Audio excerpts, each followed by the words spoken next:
Today is Monday, January 4th. The year is 2021. This is No Easy Answers, and I am your host, Jules Taylor. Today, like all days, I have no easy answers for you.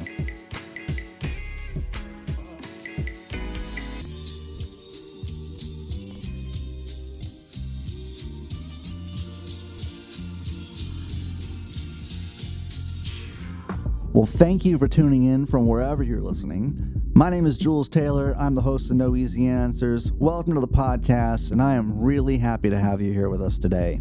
This episode is meant as a follow-up to episode 13, and if you haven't already listened to that, it's all good. These shows are meant to be taken individually or together. In that episode, I shared some thoughts about the concept of death as it pertains to the self. And today's show, we're going to take a broader look at death and how society responds to death on a mass scale. In order to bring to bear some of the social impacts of mass death, we're going to have to take a look at a couple different points in history, after which the questions that emerge about our current pandemic will be framed in a sort of historical expectation.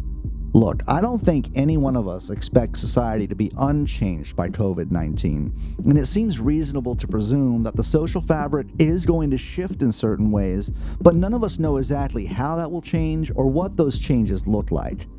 I'm not saying that I have the answers, but the purpose of this show is not to arrive at answers, but to ask better questions and see what emerges along the way.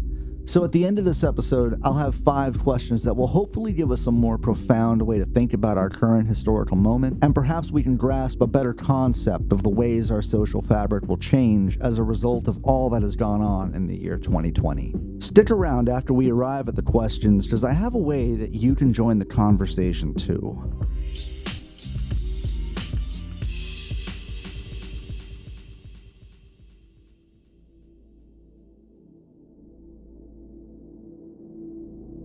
As you can probably tell from the arch of this show in the last couple of episodes, and from the guests I have featured, I have been thinking about death a lot lately. At the time these words are committed to paper, there are now over 340,000 Americans who have perished to the coronavirus. Current projections show these numbers increasing well into the springtime, reaching the grim milestone of 500,000 around Valentine's Day 2021. With almost 3,000 Americans dying per day, and with no clear ending to this pandemic in sight, it is becoming all too clear that the COVID-19 crisis will hold its own when we weigh it against the tragedies of war in America's history. Should we hesitate to draw comparisons between this pandemic and war? We already invoke the language of war when we describe the way we battle the virus. We refer to our healthcare workers as the front line. And part of me wonders if we are compelled to frame the realities of the pandemic as war, as part of a uniquely American subconscious working to rationalize the mounting death toll. There is certainly a degree of incommensurability between war and the pandemic, and I don't want to seem like I'm trivializing parts of history. What I mean is, take the Vietnam War for example. The United States lost roughly 58,000 soldiers from 1964 to 1975. The incommensurability of these 2 points in history lies in the way the coronavirus has claimed the lives of over 5 times as many people in around 1/10 of the time the Vietnam War lasted. The Vietnam War was an awful conflict worthy of its own investigations, and maybe we'll dedicate an episode to that in the future. But with respect to the COVID-19 pandemic, we have been in the more lives lost than in Vietnam stage since May. If the pandemic continues at its current pace, it will match the number of American casualties lost in World War II in mid-January. So I think it's fair to say that any comparison between the current pandemic and war would be incongruent and things would not stack up right. So I hope my audience will forgive me and set aside concerns about apples to oranges as I stack incommensurate points of history side by side during the course of this episode.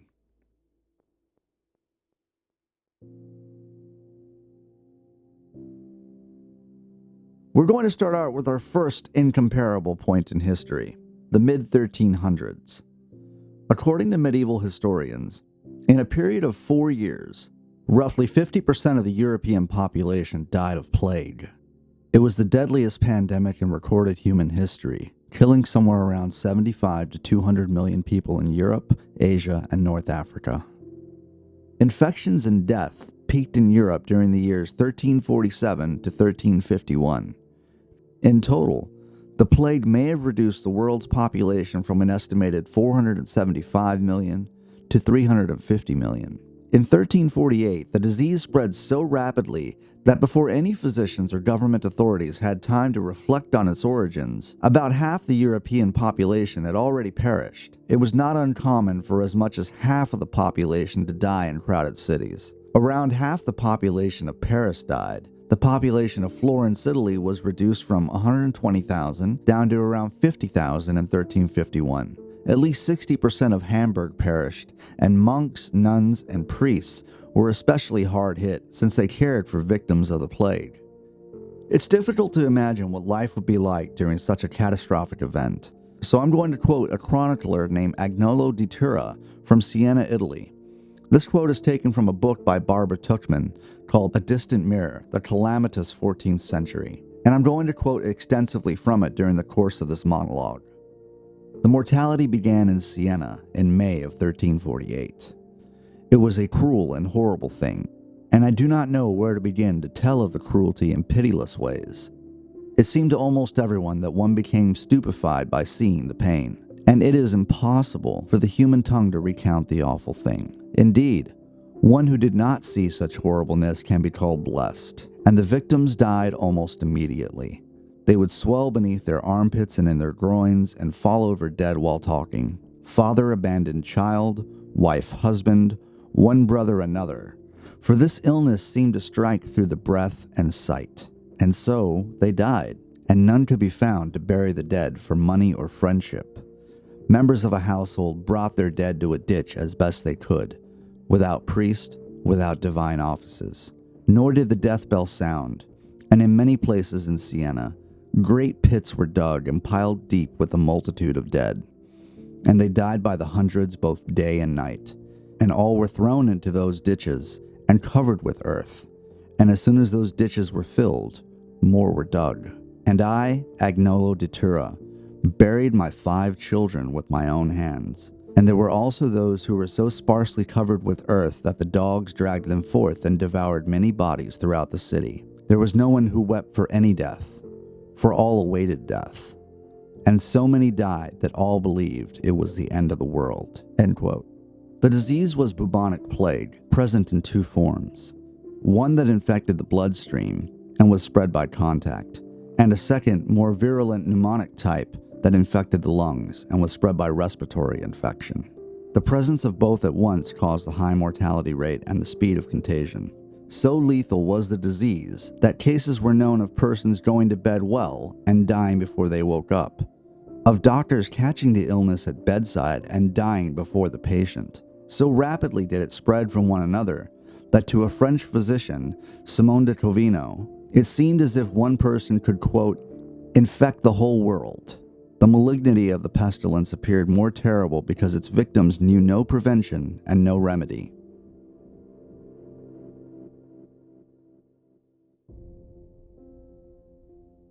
The plague created religious, social, and economic upheavals with profound effects on the course of European history. Prior to the emergence of the Black Death, the workings of Europe were run by the Catholic Church and the continent was a feudal society. Here's another exceedingly long quote from Tuchman's book, A Distant Mirror. The plague accelerated discontent with the church at the very moment when people felt a greater need of spiritual reassurance. There had to be some meaning in the terrorizing experience God had inflicted. If the purpose had been to shake man from his sinful ways, it had failed. Human conduct was found to be, quote, wickeder than before, more avaricious and grasping, more litigious, more bellicose. And this is nowhere more apparent than in the church itself. Survivors of the plague, finding themselves neither destroyed nor improved, could discover no divine purpose in the pain they had suffered. God's purposes were usually mysterious, but this scourge had been too terrible to be accepted without questioning. If a disaster of such magnitude, the most lethal ever known, was a mere wanton act of God, or perhaps not of God's work at all, Then the absolutes of a fixed order were loosed from their moorings. Minds that opened to admit these questions could never again be shut. Once people envisioned the possibility of change in a fixed order, the end to an age of submission came in sight. The turn to individual conscience lay ahead. To that extent, the Black Death may have been the unrecognized beginning of modern man. The church emerged from the plague richer, if not more unpopular.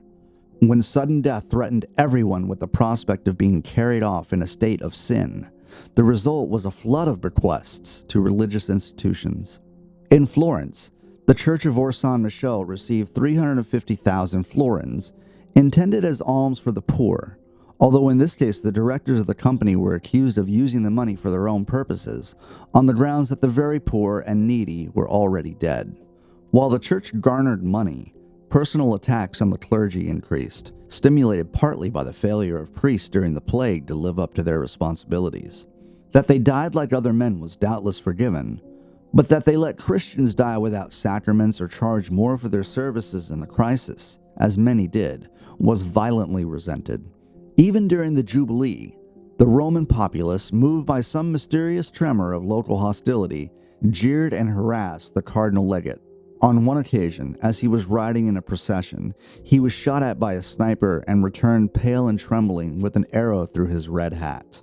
Venturing out thereafter only with a helmet under his hat and a coat of mail under his gown, he departed for Naples as soon as he could and died along the way, poisoned, it was said, by wine.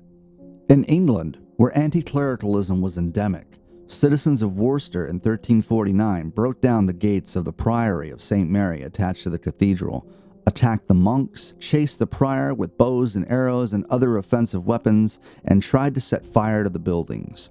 At Yeovil in the same year, when the Bishop of Bath and Wells held a Thanksgiving service to mark the passing of the plague, it was interrupted by certain sons of perdition who kept the bishop and congregation besieged in the church all night until rescue came. As is the recognizable pattern throughout history, the search for a scapegoat resulted in the targeting of various groups, such as Jews, friars, foreigners, beggars, pilgrims, and lepers, blaming them for the crisis. Lepers and others with skin disease such as acne or psoriasis were killed throughout Europe. There were many attacks against Jewish communities. In the Strasbourg massacre of February 1349, Jews who had been accused of spreading the plague by polluting the wells in the city were asked to convert. About 1,000 refused and were burned alive. And during that same year, Jewish communities in other European cities were wiped out, forcing them to massively migrate to areas of modern-day Poland and Russia, permanently altering the demography of the continent in the process.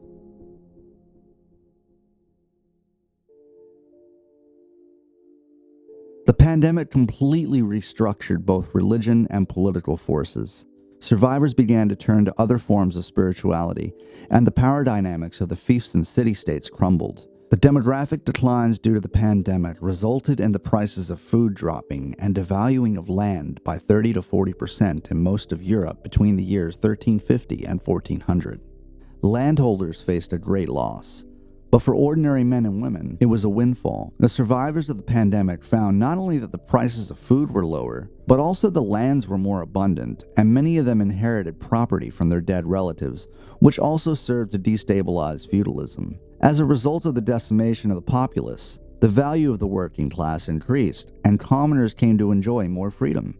To answer the increased need for labor, workers traveled in search of the most favorable position economically. The devastation in Florence caused by the Black Death also resulted in a shift of the worldview in 14th century Italy and led to the Renaissance. Italy was particularly bad hit by the pandemic, and it has been speculated that the resulting familiarity with death caused thinkers to dwell more on their lives on earth rather than on spirituality in the afterlife. It's also been argued that the familiarity with death promoted a new wave of piety, manifested in the sponsorship of religious works of art. The Renaissance's emergence in Italy was also aided by the influx of Greek scholars following the fall of the Byzantine Empire. It seems safe to presume that the people living in 14th and 15th century Europe would be preoccupied with death, the afterlife, and how to best prepare for it. By the start of the 15th century, the Church had adopted the position that it was their responsibility to offer practical guidance for the dying and those attending to them. As part of the church authorities' program for educating priests and lay people, a set of texts emerged called the Ars Moriendi, which translates to the art of dying. These were 2 manuals that informed the dying about what to expect and prescribed prayers, actions, and attitudes that would lead to a good death and salvation. The Ars Moriendi packaged well-established beliefs and practices concerning death, the dying, and the afterlife into a new, concise format. The Ars Moriendi consists of 6 chapters. The first chapter explains that dying has a good side and serves to console the dying that death is not something to be afraid of. It praises the deaths of good Christians and repentant sinners who, quote, died gladly and willfully.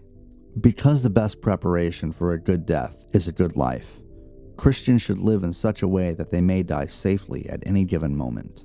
The second chapter is the longest and outlines the 5 temptations that beset a dying man and how to avoid them. These are lack of faith, despair, impatience, spiritual pride, and avarice. The third chapter lists interrogations, which are 7 questions to ask the dying. These questions are meant to reaffirm their faith, to repent their sins, and to commit themselves fully to Christ's passion and death. Here are the 7 questions to ask a dying man. 1. Do you believe fully in your chosen religion or lack thereof? Are you at peace with your choice? 2. Do you acknowledge all the sins you have committed? 3. Are you sorry for your sins? Try to understand why they were wrong and find a way to forgive yourself for them. 4. How would you live differently if you were to live longer? 5. Can you forgive all the people who have hurt you in words or actions? Reflect on what they have done or said and find strength in your heart to let your pain and anger go. 6. Have you done your best to fulfill your responsibilities? If you have nothing further to worry about. You have tried your best. If you haven't, you can still make arrangements so that they will be taken care of. You must accept that you cannot personally fulfill these tasks, and that's okay. You are doing everything you can by finding the right people to take care of them for you, and that is all that's required of you. 7. Are you ready to let go of all your worldly and material possessions? The 4th chapter asks the dying to imitate Christ's actions on the cross and provides prayers for a clear end and the everlasting bliss that is the reward of holy dying. The 5th chapter addresses friends and family, outlining the general rules of behavior at the deathbed. They are to present the dying with images of the crucifix and saints, and encourage them to repent, receive the sacraments, and draw up a testament disposing of their possessions. In the process, the attendants are to consider and prepare for their own deaths. The 6th chapter includes prayers to be said once the dying are no longer able to speak on their own behalf. The popularity of the Ars Moriendi developed into a broader tradition of writing on the good death, in both Protestant and Catholic veins. This genre of consolatory death literature continued in various forms until the 19th century, but it reached its peak in 1651 with the publication of Jeremy Taylor's Holy Living and Dying. Holy Living and Dying is the collective title of 2 books of Christian devotion originally published as The Rules and Exercises of Holy Living in 1650 and The Rules and Exercises of Holy Dying in 1651. Holy Living is designed to instruct the reader in living a virtuous life, increasing personal piety, and avoiding temptations. Holy Dying is meant to instruct the reader in the means and instruments of preparing for a blessed death. Each book contains discussions of theology, moral instructions, and model prayers requesting divine assistance in achieving them. The book is written half as Christian instruction and half memorial sermon, with Taylor displaying his gift for poetic prose. Well, since I have asked for, and since you have so graciously granted me a certain license for incommensurability, I'm going to move us to our second point in history and our other incomparable historical example, which is the American Civil War. Ultimately, we will stack these 2 periods beside each other and take from them what we can and apply it to our current situation and modern predicaments. For whatever stark incongruities these 2 periods present, there is a connection to the people of both times by way of the Ars Moriendi and Jeremy Taylor's Holy Living and Dying. Much in the same way that I cited long passages from Barbara Tuchman's book, A Distant Mirror, I'm going to quote extensively from Drew Gilpin Faust's book, This Republic of Suffering, Death and the American Civil War. Quote, by the 19th century, Taylor's books had become classics, and the tradition of the Ars Moriendi was spread through both reprints of earlier texts and through more contemporary considerations of the good death.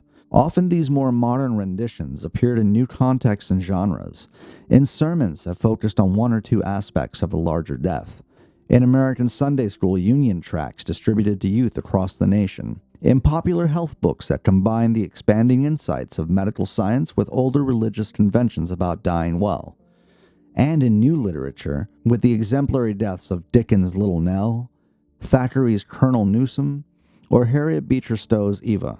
So diverse and numerous were the representations of the good death that they reached a wide spectrum of the American population by mid-century, and they would become a central theme within the songs, stories, and poetry of the Civil War itself. By the 1860s, many elements of the good death had been to a considerable degree separated from their explicitly theological roots and had become much a part of respected middle-class behavior and expectation in North and South, as they were the product of emblem of any particular religious affiliation. Like the people who lived in Europe during the 1350s, death seemed omnipresent throughout Civil War America.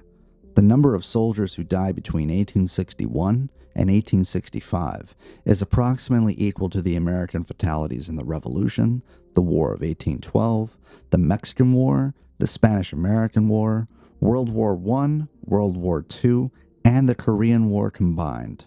Historians have placed the number as high as 750,000. That's the modern-day equivalent of 6 million deaths if you scaled it with the current population of America.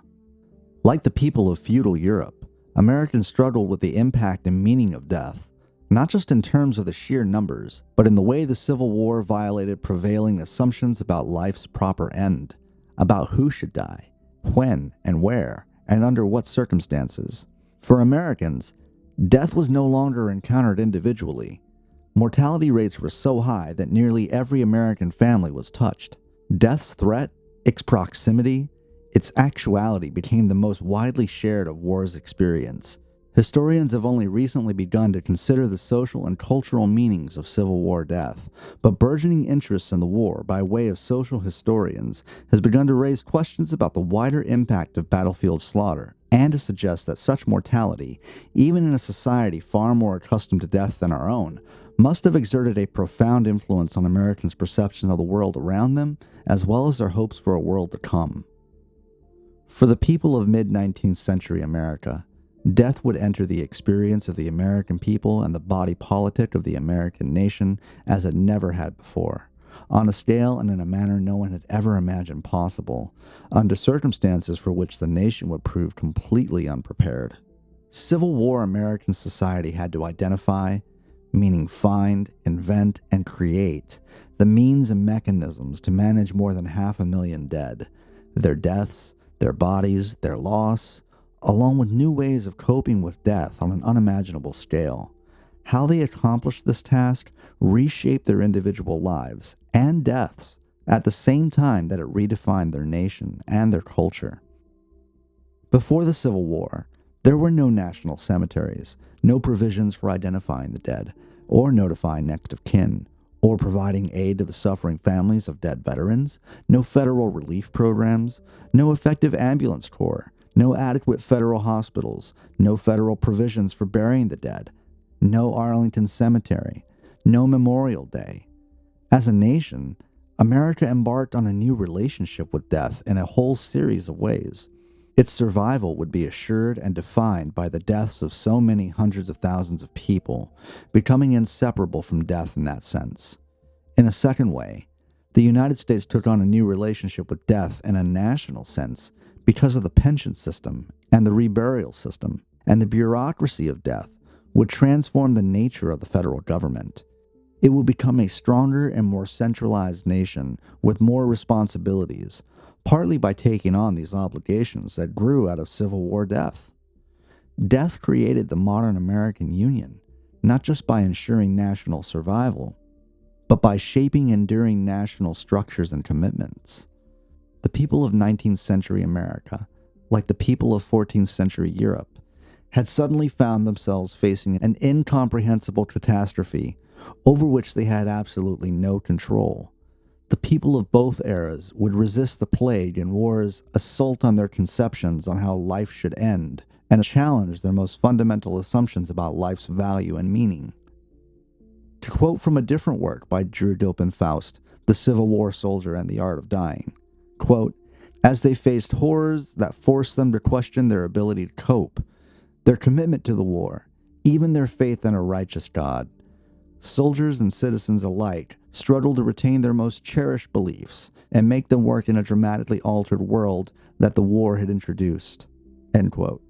The presence and fear of death touched Civil War's Americans' most fundamental sense of who they were, for in its threat of termination and transformation, death inevitably inspired self-scrutiny and self-definition. A subject of age-old concern for believers and non-believers alike, the existence and nature of an afterlife took on a new urgency for both soldiers anxious about their own deaths and for the bereaved kin speculating on the fate of the departed. And even if spirits and souls proved indeed immortal, there still remained the vexing question of bodies. The traditional notion that corporeal resurrection and restoration would accompany the day of judgment seemed increasingly implausible to many Americans who had seen the maiming and disfigurement inflicted by this war. Witnesses at field hospitals almost invariably commented with horror on the piles of limbs lying near the surgeon's table, disassociated from the bodies to which they had belonged, transformed into objects of revulsion instead of essential parts for people. These arms and legs seemed as unidentifiable and unrestorable as the tens of thousands of missing men who had been separated from their names. The integral relationship between the body and the human self it housed was as shattered as the wounded men.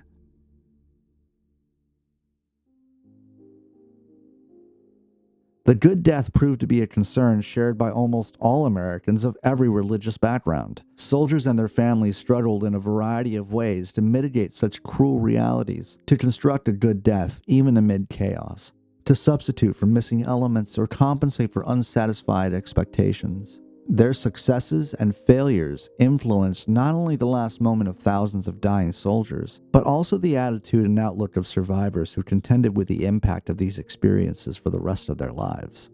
Death customs of the Victorian era centered on domestic scenes and spaces. Hospitals housed the indigent, not respectable citizens. As late as the first decade of the 20th century, fewer than 15% of Americans died away from home. But the 4 years of Civil War overturned these conventions and expectations as soldiers died by the thousands in the company of strangers, even enemies. Family was central to the Ars Moriendi tradition, for kin performed its essential rituals. Victorian ideals of domesticity further reinforced these assumptions about death's appropriate familial settings. One should die among family assembled around the deathbed. Relatives would of course be the most likely to show concern about the comfort and needs of their dying loved one, but this was ultimately a secondary consideration. Far more important, family members needed to witness a death in order to assess the state of the dying person's soul, for these critical last moments of life would epitomize his or her spiritual condition. The dying were not losing their essential selves, but rather defining them for eternity. Kin would use their last observations of the deathbed to evaluate the family's chances for a reunion in heaven. A life was a narrative that could only be incomplete without this final chapter, without the life-defining last words. Last words also imposed meaning on the life narrative they concluded, and communicated invaluable lessons to those gathered around the deathbed. This didactic function provided a critical means through which the deceased could continue to exist in the lives of survivors. The teachings that last words imparted served as a lingering exhortation and a persisting tie between the living and the dead.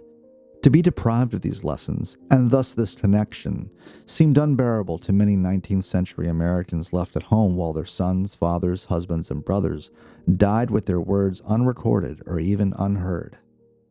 Americans thus sought to manage battlefield deaths in a way that mitigated separation from kin and offered a substitute for the traditional stylized deathbed performance. Soldiers, chaplains, military nurses, and doctors conspired to provide the dying man and his family with as many of the elements of the conventional good death as possible. struggling even in the chaos of war to make it possible for men and their loved ones to believe they had died well. Spiritual wounds demanded attention as powerfully as those of the flesh. Battle deaths belonged to those at home as well as those in the field. The traditions of Ars Moriendi defined civilians as participants in war's losses and connected soldiers to those behind the lines. Both parties worked to ensure that soldiers would not die alone as they worked together to reconstruct the good death amid the disruptions of war, to maintain the traditional connections between the dying and their kin that defined the Ars Moriendi. News of a good death constituted the ultimate solace, the consoling promise of life everlasting.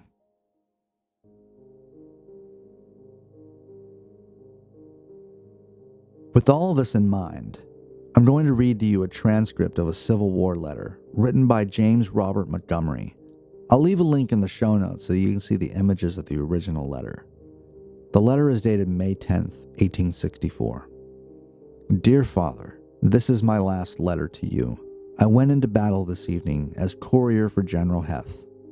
I have been struck by a piece of shell and my right shoulder is horribly mangled, and I know death is inevitable.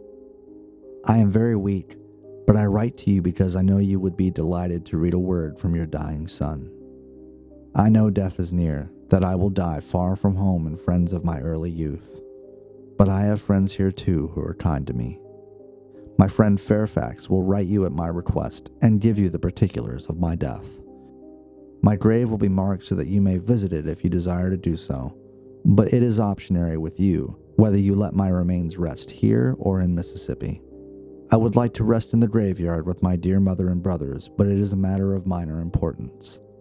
Let us all try to reunite in heaven. I pray my God to forgive me my sins, and feel that his promises are true and that he will forgive me and save me. Give my love to all my friends. My strength fails me. My horse and my equipments will be left for you. Again, a long farewell to you.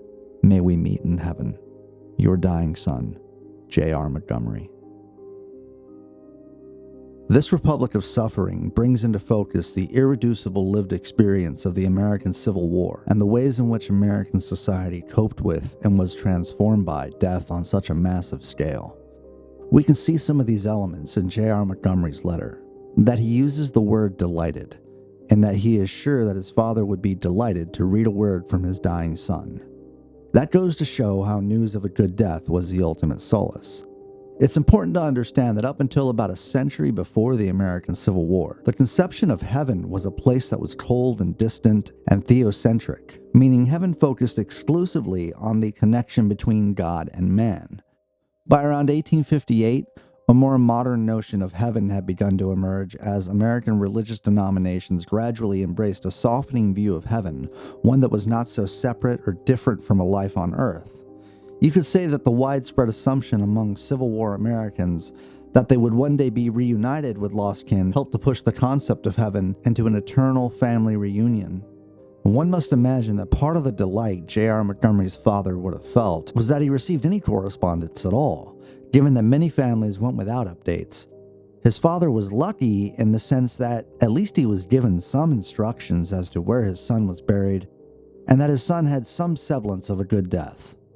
There was a post-war movement that attempted to locate and identify around 300,000 Union soldiers across the South and rebury them in national cemeteries. The southern landscape at one time was littered with hundreds of thousands of unburied, scantily buried, recently re-exhumed, and desecrated graves. The salience of death for people of mid-19th century Southern America seems to take on the imagery given to us by the Chronicle of Agnolo di Tura. And it seems at this point we haven't made mention of Abraham Lincoln, who was obviously present during all of this. So if you've been listening to the show for a while, then you'll recall that in episode 4, I said some pretty negative things about Thomas Jefferson, the Founding Fathers, and the American Revolution. Those things are true as a matter of historical record. Although not a founding father, Lincoln is another secular saint of American history that has been mystified by historians and nationalism. One historian with sobering words on Lincoln is historian Lerone Bennett Jr. I'm going to play a brief audio clip of him speaking about his book, Forced into Glory, and then we'll talk about what Lincoln's death meant to the country on the other side.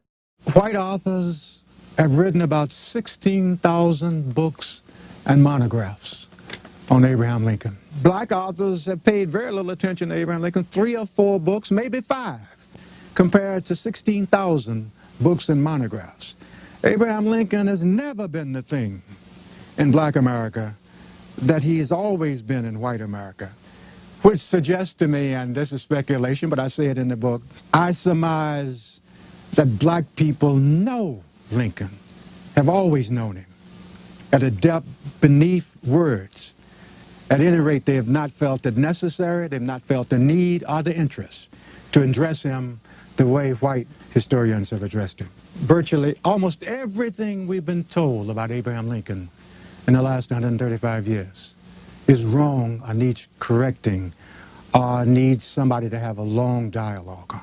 September 18th, 1858, Lincoln said to about 10 or 15,000 white people in the Lincoln-Douglas debate that I will say then that I'm not now, nor have I ever been, in favor of bringing about in any way the social and political equality of the white and black race, that I'm not, nor ever have been, in favor of making voters of Negroes or jurors of Negroes, nor of qualifying them to hold office, not to intermarry with white people. And he goes on and on. A full quote, and he ends by saying that he's in favor of white supremacy. Now, this is a terrible quote, and it's a sort of litmus test for Lincoln biographers. Southerners and Northerners alike elaborated narratives of patriotic sacrifice that imbued war deaths with transcendent meaning. Soldiers suffered and died so that a nation, be it the Union or the Confederacy, might live. Christian and nationalist imperatives merged in a redemptive vision of political immortality.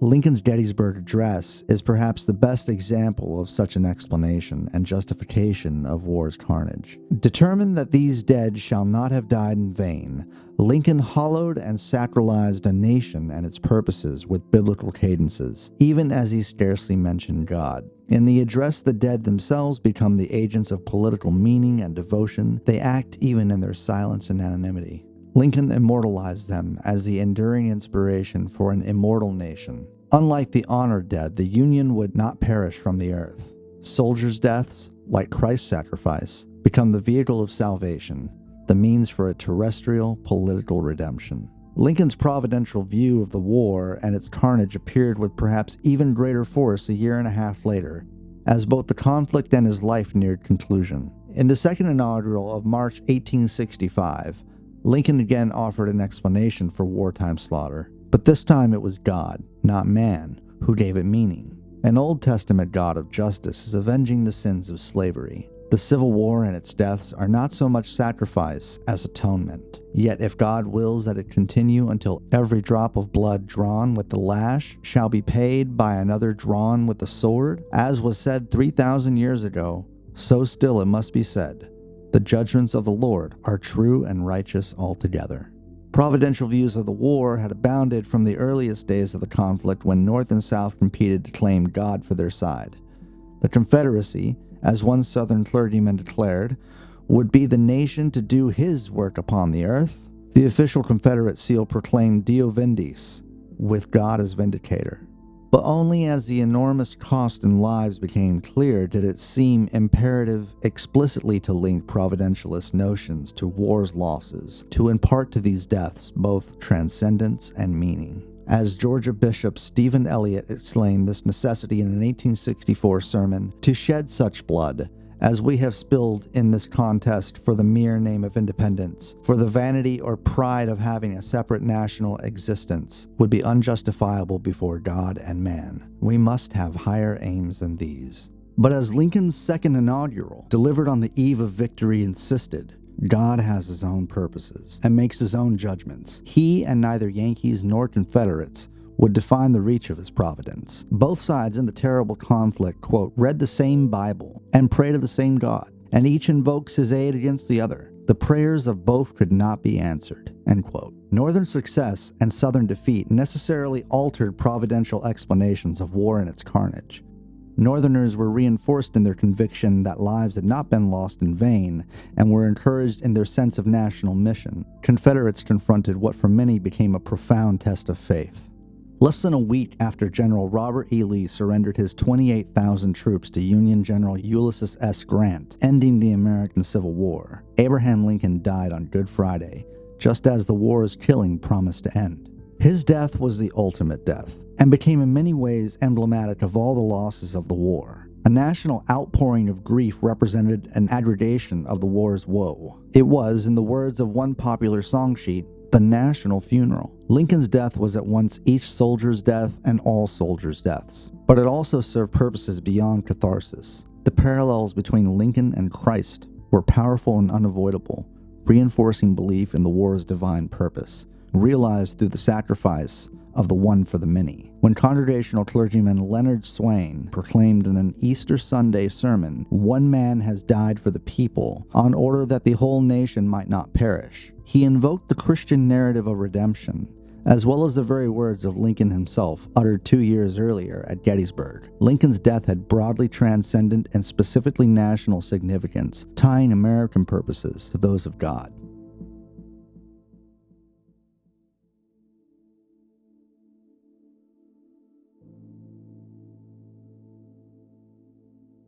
So with both of these historical periods in mind, as we seek answers to our current predicaments, there are 5 questions that emerge. 1. Like the plague that spread through Europe in the 14th century, does the pandemic we are living through in real time have the power to loosen the moorings of the dominant ideology of today, namely neoliberalism, state capitalism, and hyper-individualism? 2. Like the Civil War redefining the individual's relationship to the state, does the current pandemic have the power to redefine our expectations of the state, or fundamentally alter what citizens feel they are owed by the state? 3. To the degree that the end of the plague in the 14th century may have been the unrecognized beginnings of modern man, those psychological impacts on society which brought about the Renaissance took 50 to 60 years to manifest. With that in mind, what are the psychological manifestations that might emerge out of the injuries to society brought about by COVID-19? 4. What are the psychosocial effects of the Civil War on 21st century America? In other words, in what way did the American Civil War affect modern-day politics, religion, nationalism, and patriotism? 5. The number of deaths in the American Civil War and the number of lives lost to the plague in the 14th century are disproportionate to the number of lives lost to the coronavirus. Is there a tipping point in the number of deaths a society can experience that necessitates a social, political, or spiritual transformation?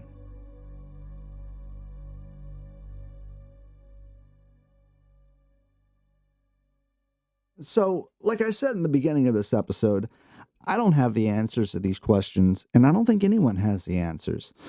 But one thing that's become clear to me over the course of this pandemic and this quarantine, and over the course of our most recent episodes on the topic of death, is that whether I'm playing music on a stage or publishing podcasts, what I'm doing is I'm always attempting to build community. So instead of raising questions with no answers and leaving everybody stranded, I thought it would be a cool thing to create a place online where these questions and episodes can be discussed. So if you check the show notes, I've added a place where you can join the conversation on a subreddit that I've made just for this show. I'll do a more formal announcement about the Reddit page and the Patreon page a little later. But for now, I just wanted to alert everyone to the subreddit because I don't want to keep any of these conversations or interactions behind a paywall. If you have any comments, concerns, criticisms, or vitriol, you can always send me a message at noeasyanswerspodcast@gmail.com. Thank you to everyone that already supports the show. And if you would like to support the show, please head to www.anchor.fm/noeasyanswers and click the support button. Until next time, take care, all my guys, gals, and non-binary pals.